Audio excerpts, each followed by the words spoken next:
네, 날씨가 그래도 이제 가을이 다가온 것 같습니다. 추석도 한 2주 정도 남아 있고요. 그래서 아주 예배하기에도 또 좋은 그러한 계절이 아닌가 싶어요. 오늘도 이 자리에 오신 여러분 주님의 이름으로 축복하고, 또 예배 자리가 여러분의 심령의 삶에 주시는 놀라운 은혜와 복의 자리가 되시기를 축복합니다. 우리가 지난주에는 다윗이 골리앗과 맞섰던 그러한 장면을 생각해 보았습니다. 우리는 다윗하면 몇 가지 중요한 장면을 떠올리는데, 그 중에서 가장 우리에게 선명하게 이렇게 새겨진 모습은 바로 소년 다윗이 골리앗과 맞서서 그 엄청난 골리앗을 무너뜨린 그러한 모습입니다. 이것이 우리 가운데 아주 선명하게 새겨져 있어서 다윗 하면 그러한 장면을 쉽게 떠올립니다. 자, 그러나 다윗의 진정한 스토리는 그 훨씬 이전에 시작되었습니다. 다윗의 속 깊은 이야기는 엘라 골짜기에서 골리앗을 무너뜨린 그 자리가 아니라 훨씬 이전에 시작이 되었는데, 그것은 바로 한 노인이 어쩌면 수염을 휘날리면서 베들레헴이라고 하는 그러한 조그만 마을에 나타나는 장면으로 시작됩니다. 이 노인이 그 마을로 올 때 들에서 양을 치던 목동들이나 아니면 농부들은 그 사람의 모습만 보고서도 금방 누구인지 알아챌 수 있는 사람이었습니다. 모든 이스라엘 사람들이 존경하고 또 그의 말에 기꺼이 순종하였던 그러한 대제사장이었던 바로 사무엘이었습니다. 이 사무엘은 어머니 한나가 서원하는 기도를 통해서 얻은 아들이었고, 또 이 아들을 일찍 하나님께 헌신하여 드림으로 어려서부터 성전에서 자랐던 그러한 사람이었습니다. 또한 대제사장 엘리 아래에서 그는 믿음이 성장해 갔습니다. 이 엘리는 자신의 아들들의 신앙교육에는 실패한 사람입니다. 그러나 사무엘은 어려서부터 하나님의 음성을 들으면서 훌륭한 믿음의 사람으로 자라 지금은 이스라엘의 아주 존경받는 탁월한 영적 지도자가 되어 있었습니다. 자, 그런데 이 사무엘이 바로 베들레헴에 나타난 것입니다. 도대체 무슨 일 때문일까요? 얼마 전 많은 이스라엘 백성들은 사무엘에게 요구를 했습니다. 우리에게 왕을 세워주세요. 우리에게도 왕을 세워주세요. 사무엘은 별로 내켜하지 않았습니다. 아니, 우리에게 하나님이 왕이신데 무슨 왕이 필요합니까? 그런데도 백성들은 막무가내입니다. 사무엘이 하나님께 호소합니다. 네, 하나님께서 백성들의 말을 들어줘라 하고 하시니까 이 사무엘이 내키지 않아서 왕을 세우게 됩니다. 그 왕이 바로 사울입니다. 이스라엘의 첫 번째 왕 사울이죠. 그러나 사울은 왕이 된 지 얼마 되지 않아서 그 본색을 드러냅니다. 권력을 휘두르는 폭군이 되었습니다. 처음에 보여줬던 그 겸손함과 온유함은 완전히 사라지고 말았습니다. 게다가 정신 이상까지 와가지고 그가 이스라엘을 제대로 다스릴 것 같지 않았습니다. 바로 이런 상황에서 하나님께서 사무엘에게 말씀하십니다. 내가 이미 사울을 버려 이스라엘 왕이 되지 못하게 하였다. 기름을 뿔에 채워 가거라. 내가 너를 베들레헴 사람 이새에게로 보내리니 이는 내가 그 아들 중에서 한 왕을 미리 세웠노라. 그러니까 사무엘이 베들레헴에 나타나게 된 이유는 바로 여기에 있습니다. 하나님께서 그에게 사울은 지금 왕이지만 내가 그를 버렸다. 사울의 뒤를 이을 왕을 세우려고 하니까 베들레헴에 있는 이새의 집에 가서 그의 아들들이 있는데 그 중에 기름을 부어 왕을 세워라고 말씀하셨기 때문입니다. 그러나 베들레헴으로 가는 사무엘은 마음이 착잡했을 것입니다. 이미 왕이 있는데 그 상황에서 누군가를 왕으로 세운다고 하는 것은 반역이었고 위험한 일이었습니다. 아주 무모한 행동이었죠. 그래서 아마 걱정스러웠을 겁니다. 하나님께서 지혜를 주십니다. 네가 거기에 가서 제사를 드리러 왔다고 해라. 그리고 제사 자리에 바로 이새와 아들들을 초대하라는 그런 지혜를 주시죠. 그래서 베들레헴에 나타나게 된 것입니다. 처음으로 세운 사울은 미치광이 폭군에 든 상태였고 주변 나라들은 지금 이스라엘과 대치 상황입니다. 블레셋이 쳐들어와서 이스라엘과 싸우는 그러한 나라가 위기를 맞이한 그러한 상황이 되고 말았습니다. 이 블레셋은 굉장한 민족입니다. 이스라엘이 사실 대항하기에 매우 힘든 부족이 바로 이 블레셋이었습니다. 이 당시에 이미 블레셋 사람들은 철기 문화권에 있었습니다. 그래서 그들은 철로 만든 창과 칼을 가지고 있었지만 이스라엘에는 아직 철로 된 무기가 없었습니다. 사무엘상 13장 22절에 보니까 전쟁이 일어났을 때에 사울과 요나단을 따라 나선 모든 군인의 손에는 칼이나 창이 없었다. 오직 사울과 그의 아들 요나단의 손에만 그런 무기가 있었다. 이스라엘은 아직 철기 문화권에 들어가지 못했습니다. 청동기 문화도 제대로 거치지 않은 상태입니다. 그런데 블레셋은 철기 문화입니다. 이때가 기원전 주전 약 1000년경입니다. 다윗이 왕이 된 것이 1000년이라고 본다고 하면 사울이 1040년에 왕이 되었으니까 그 중간 시기죠. 그래서 우리나라가 단군이 아사달에 도읍을 한 것이 기원전 2333년인데 기원전 1000년이라고 하면 우리나라는 청동기 문화 때입니다. 그러니까 그때의 상황이죠. 그러니까 이스라엘은 아직 이 문화를 접하지 못한 상황에서 어떻게 싸우겠습니까? 요즘으로 친다면 옛날 나온 이 두꺼운 1kg가 넘는 무전기를 든 사람하고 4G의 스마트폰을 든 사람하고 이게 뭐 정보 싸움하는 것과 똑같아 게임이 되지 않는 거죠. 이런 상황에서 사무엘은 예루살렘에서 8km 떨어진 베들레헴에 가서 하나님이 세우실 새 왕을 기름 부어야 했습니다. 이 베들레헴은 루시 태어난 곳이기도 했고 예수님이 탄생하신 곳이기도 합니다.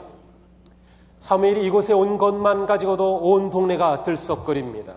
이게 보통 일이 아니기 때문이죠. 그리고 그 동네의 장로들이 와서 이 사무엘에게 근심스럽게 묻습니다. 평안입니까? 이게 무슨 말입니까? 사무엘이 어디에 나타났다고 하면 둘 중에 하나입니다. 그곳에 하나님의 평화와 복을 선포하든지 아니면 하나님의 심판을 선포하는 거죠. 그래서 이 동네 어른들이, 리더들이 떨고 있는 겁니다. 야, 사무엘이 나타나는데 도대체 이것이 우리에게 복이 될 거냐 아니면 하나님의 심판이 될 거냐. 야, 사무엘이 평안이다. 내가 제사 드리러 왔다 하고 그들에게 말합니다. 그러면서 이새를 부르게 되죠. 왜 부른지는 말하지 않고 이새에게 아들들을 불러오라고 합니다. 그래서 이새의 아들들이 한 명씩 사무엘 앞을 지나가게 됩니다. 요즘 제 둘째 아들이 고3이라 대학 입시 준비를 하는데 입학 사정관이 다 칼자루를 가지고 있더라고요. 근데 사무엘이 딱 지금 입학 사정관으로 써 있는 셈입니다. 큰아들이 엘리압이 등장합니다. 사무엘은 엘리압을 보는 순간 마음이 이미 다 넘어갔습니다. 이야, 이렇게 잘생기고 반곱슬 휘날리는 머리에 구릿빛의 건강한 모습에 야, 이 최고며 대단하다. 역시 하나님께서 세우실 왕이로구나 하고 벌써 기름 부으려고 합니다. 그런데 하나님께서 노 하십니다. 아니야, 아니야. 이상한데 아니라고. 그래서 큰아들 엘리압이 지나갑니다. 둘째 아들 아비나답이 등장합니다.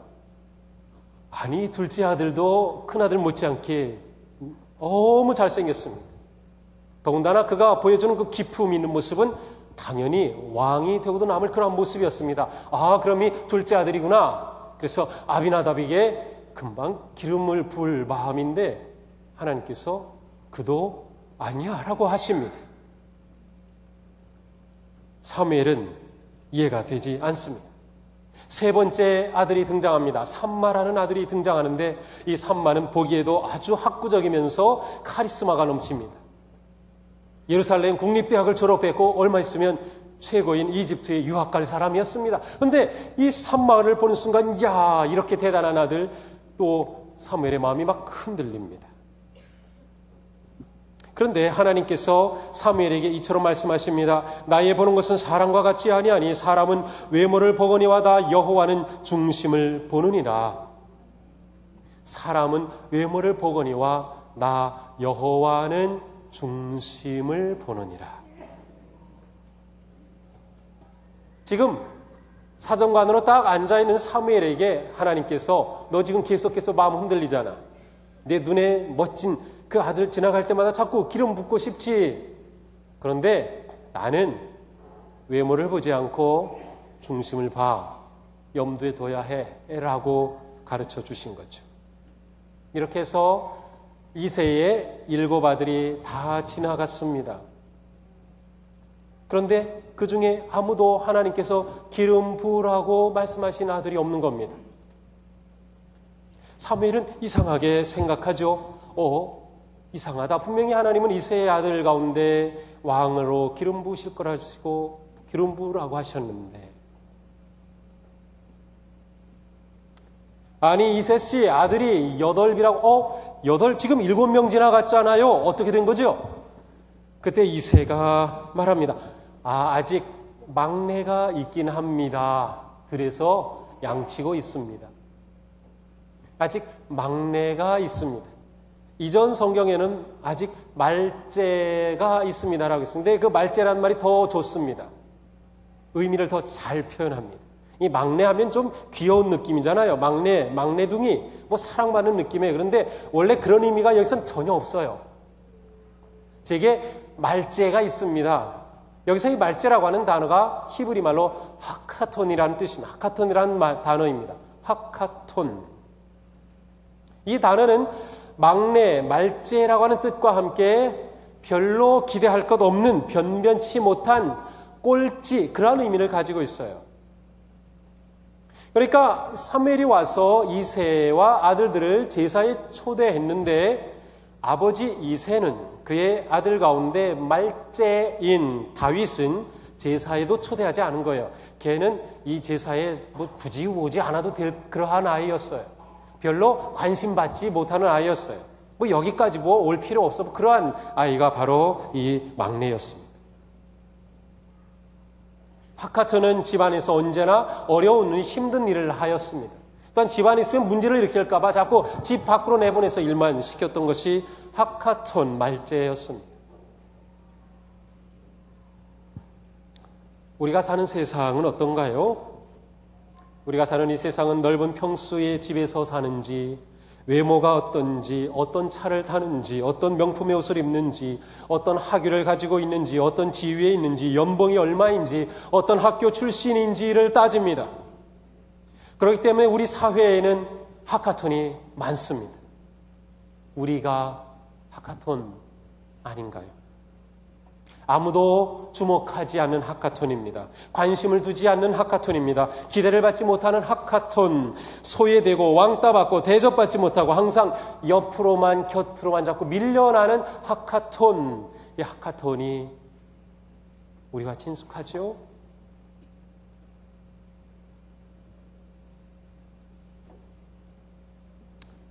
사무엘이 말합니다. 그래요? 가서 빨리 데려오십시오. 그 막내 아들이 올 때까지 나는 제사 드리지 않겠습니다. 아주 단호하게 말합니다. 그래서 그 막내가 밖에서 양을 치다가 이 자리로 불려오게 되었습니다. 12절에 보니까 이에 사람을 보내어 그를 데려오매 그의 빛이 붉었어요. 그의 빛이, 얼굴빛이 붉었어요. 얼굴빛이 붉다는 것은 어리다는 의미도 있고 또 그가 들에서 양을 치다가 왔기 때문에 햇볕에 붉게 되었을 수도 있고 막 달려온 그러한 몸의 열기로 인해서 아주 붉게 보였다고 하는 그런 의미도 포함되어 있어요. 눈이 빼어나고 얼굴이 아름답더라. 사실 눈이 빼어나다고 하는 말은 눈이 빼어나다는 그런 정말 그런 표현보다는 세번역이 더 잘 되어 있어요. 눈이 맑았어요. 눈이 맑았어요. 그래서 보기에 준수한 모습이었다라고 하는 뜻입니다. 처음에는 제가 이 구절을 보면서 아니 하나님께서는 외모를 보지 말라고 하셨는데 등장한 이 막내 아들을 보니까 너무 멋진 외모를 자꾸 묘사를 하고 있는 겁니다. 이게 뭐 안 맞는 것 같아요. 그런데 그러한 그 외모를 묘사하려는 뜻이 아니라 지금 다윗의 모습, 상태를 지금 보여주는 겁니다. 그가 얼마나 열심히 일하다 달려왔는지, 그가 지금 얼마나 어린 상태인지, 그리고 그에게 있어서 아주 유별난 것이 하나 있는데 그것은 눈이 맑다라고 하는 그 사실이었습니다. 바로 이 막내 아들이 다윗입니다. 하나님 앞에 등장했던 이 다윗, 그래서 사무엘 앞에 선 이 다윗은 하카톤이었기 때문에 주목받지 못하던 아들이었습니다. 가족들도 그를 대수롭게 여기지 않았습니다. 별로 그에게 기대도 하지 않았습니다. 그런데 하나님은 그 다윗을 택하십니다. 그가 딱 사무엘 앞에 섰는데 하나님이 금방 말씀하십니다. 이 아이가 바로 내가 택한 자다. 내가 택한 자가 바로 그 아이다. 그래, 바로 그 아이. 이렇게 말씀하신 거예요. He is the one. 바로 그 아이라고 하나님께서 정확하게 말씀하고 계신 겁니다. 일어나 기름을 부어라. 하나님은 무슨 기준으로 다윗을 택하신 거죠? 왜 하카톤을 택하셨죠? 힌트를 제가 줬어요. 그래요. 하나님은 중심을 보시기 때문에, 이것이 중요한 것입니다. 하나님은 우리의 중심을 보십니다. 자, 하나님이 우리를 보신다고 하는 것 매우 중요하죠. 하나님이 나를 보시기 때문에 우리는 이 세상 살아가는 동안에 다른 사람들이 나에게 어떻게 말하고 어떻게 평가하는지를 그렇게 중요하게 여기지 않아도 괜찮습니다. 세상이 나에 대해 평가하는 것에 그렇게 신경 쓰지 않아도 됩니다. 하나님이 나를 보시는 것에 신경 써야 합니다. 하나님이 나를 보시는 것에. 자, 그런데 하나님은 우리의 중심을 보신다라고 말씀하셨어요. 중심. 영어 성경에는 마음이라고 되어 있어요. He looks at the heart. 마음. 그러니까 원래 좀 더 정확히 말하면 마음의 마음입니다. 그 사람의 마음의 가장 중요한 마음을 보신다. 그런 뜻이죠. 온 우주 만물의 창조주이시며 우리 삶의 주인 되시는 하나님께서 나를 보고 계신데 나의 마음을 보고 계시다 라고 하는 사실이 정말 중요한 겁니다. 다른 건 중요하지 않아요. 이 성경에 보면 하나님께서는 마음을 보시고 또 마음을 변화시키심으로 그 사람을 사용하셔요. 그런데 다 하카톤의 전력을 가지고 있습니다.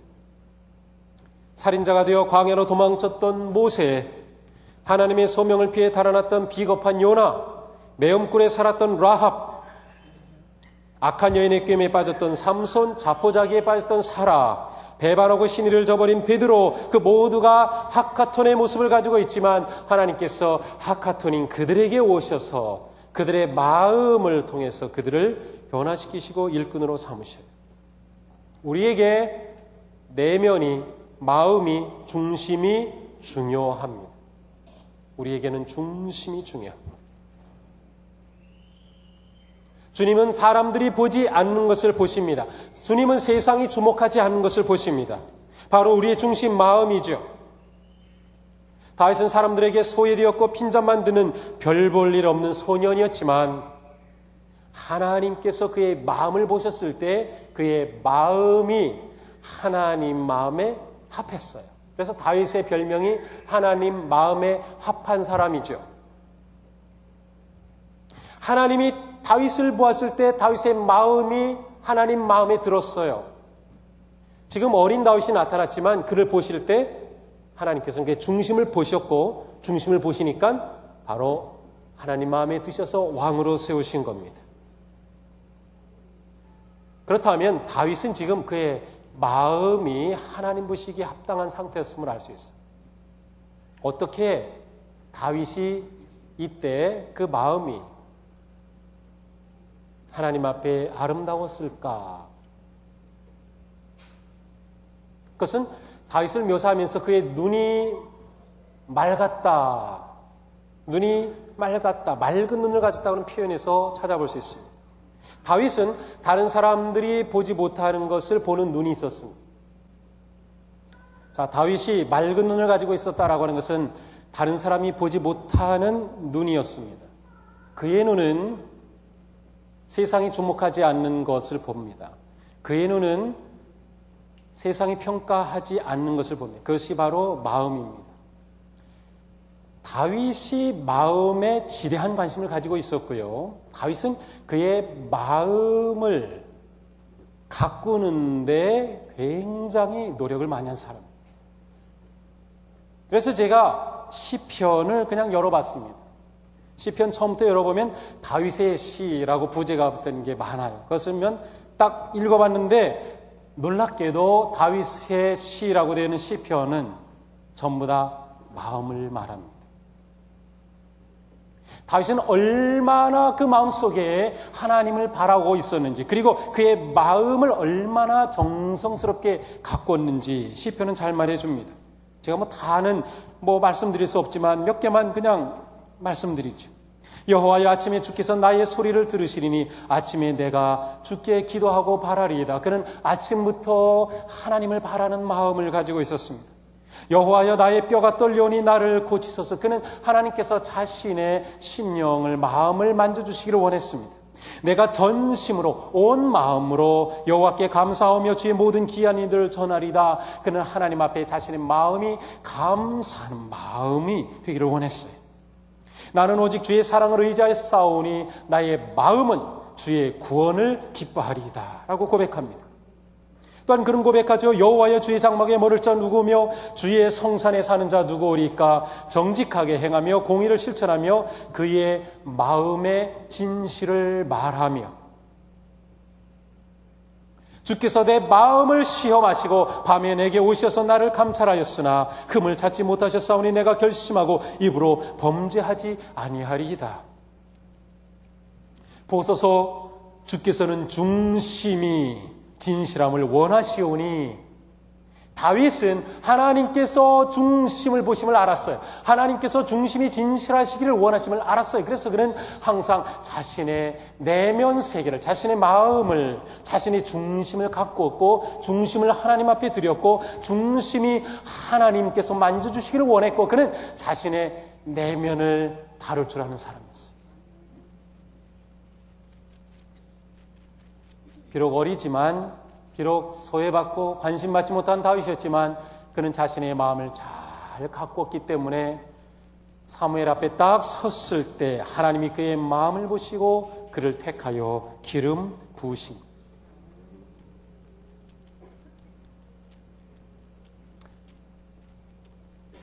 이것이 우리가 다윗을 볼 때 그에게서 배울 수 있는, 그를 우리가 닮으려고 할 때 그에게서 찾을 수 있는 가장 중요한 부분입니다. 하나님이 찾으시는 사람, 하나님이 기뻐하시는 사람은 그 마음이 하나님께 합한 사람이에요. 그러니까 우리는 우리의 마음을 가꾸는 사람이 되어야 합니다. 마음을 가꾸는 사람. 바로 여기에 다윗이 골리앗을 이긴 비결이 있습니다. 우리는 지난주에 다윗이 골리앗과 맞서서 이긴 것을 보면서 야, 그렇구나, 우리도 골리앗과 맞서자, 아멘, 아멘. 하지만 골리앗과 맞서 승리하는 길은 내면을 다루지 않고서는 불가능합니다. 하나님은 분명히 전쟁이 하나님께 있음을, 그래서 모든 전쟁은 하나님께 달려있음을 분명히 말씀을 통해 보여주셨어요. 그렇다면 전쟁에서 승리하는 방법은 내 힘과 능력과 지혜로 할 수 있는 게 아니다. 하나님이 전쟁의 주인이시며 전쟁은 하나님께 달려있다. 그런데 하나님은 마음을 보신다. 마음이 하나님께 합한 사람이 하나님이 그를 잡으셔서 싸워 이기게 하신다. 믿음의 사람이 살아가는 삶의 원리는 이것입니다. 내 지혜와 능력과 경험으로 싸워 이기겠다가 아니라 하나님께서 주시는 힘으로 이기는 겁니다. 따라서 하나님 앞에 준비된 마음, 하나님이 기뻐하시는 마음의 사람 되기에 우리가 힘써야 해요. 마음을 가꾸는 것입니다. 하나님은 능력 있는 사람을 들어서 쓰시는 것이 아니고 마음이 준비된 사람을 들어서 능력을 주심으로 사용하십니다. 그러니까 우리는 내게 능력이 없다라고 하는 것을 불평할 이유가 없어요. 우리가 능력이 없어서 지는 게 아니라 하나님이 내게 능력을 주심을 가지고 싸워야 하는데 내 힘으로 싸우기 때문에 지는 것일 뿐입니다. 그러므로 하나님께서 다윗 가운데 함께 하셨고 그는 그의 마음을 갖추고 준비하였기 때문에 골리앗을 무찌른 것은 칼과 창을 든 군사가 아니었고 마음을 무장한 다윗이었다. 그런 것을 우리는 보게 되는 것이죠. 그러므로 골리앗과 싸우려는 사람의 준비는 마음으로부터 시작이 되는 것입니다. 하나님을 구하는 겸손과 온유함, 끝까지 하나님만을 신뢰하는 충성과 헌신의 마음에서 진정한 승리는 시작되는 것입니다. 우리가 정말 중요한 게 마음이다. 마음이 중요하다는 것을 알아야 합니다. 사도 바울은 젊은 사역자 디모데에게 이렇게 권면합니다. 그대는 진리의 말씀을 올바르게 가르치는 부끄러울 것 없는 일꾼으로 하나님께 인정받는 사람이 되기를 힘쓰십시오. 많은 것을 권면해 줄 수 있었지만 멘토인 바울은 그의 아들 같은 제자 디모데에게 하나님께 인정받는 사람이 되기를 힘쓰라고 권면합니다. 무슨 말입니까? 하나님이 중심을 보시니까 그대는 하나님 앞에 마음을 다루는 지도자가 되십시오 라고 한 거죠. 그러므로 우리가 힘써야 할 것은 먼저 마음을 다스리는 것입니다.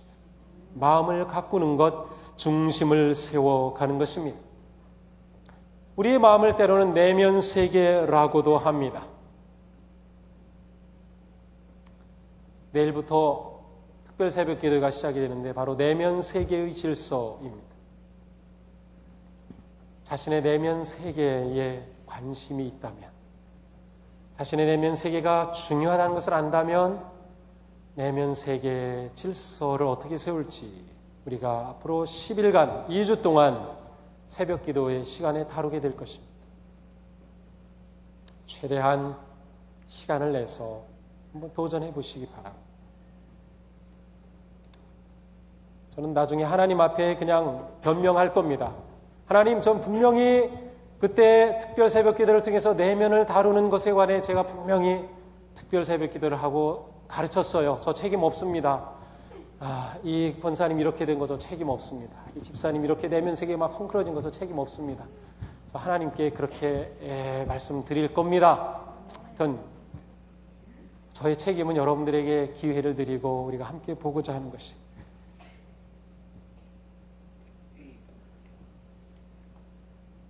내가 하카톤이라고 하는 것이 원망스럽고 그것이 싫고 그래서 누군가 미워하게 되고 분노하고 그러한 것에 쌓여 살아가기보다 나의 하카톤인 모습이 하나님 앞에는 하카톤이 아니다. 하나님은 나를 보고 계시며 내 중심을 보시니 하나님 보시기에 아름다운 마음의 사람, 하나님께서 기뻐하시는 그러한 마음의 사람, 중심이 바른 사람, 중심이 깨끗한 사람, 중심이 온유하고 아름다운 사람, 그 사람 되는 게 더 중요한 것이. 여러분 어떤 사람 되기를 원합니까? 세상이 평가하는 기준에 딱 맞는 사람이 되어서 좀 어깨에 힘주고 싶은가요? 끝이 없습니다. 행복한 사람은 하나님께서 보시며 그 밝은 얼굴빛을 비춰주시며 그 사랑의 손으로 보듬어 주시는 마음이 합한 사랑입니다. 저는 이곳엔 우리 모두가 가을이 오면서 우리 마음을 좀 잘 가꾸면 좋겠습니다. 우리 내면 세계가 아주 정돈되었으면 좋겠습니다. 그래서 하나님께서 보실 때마다 야, 봉숙이에 내가 기름 부어 세울 자가 너무나도 많구나. 사역의 주인으로 세우시며 우리를 통해 기뻐하실 하나님을 바라보면서 우리의 마음을 아름답게 가꾸는 복된 성도들 되시기를 주님의 이름으로 축복합니다. 마음이 중요합니다. 기도하겠습니다.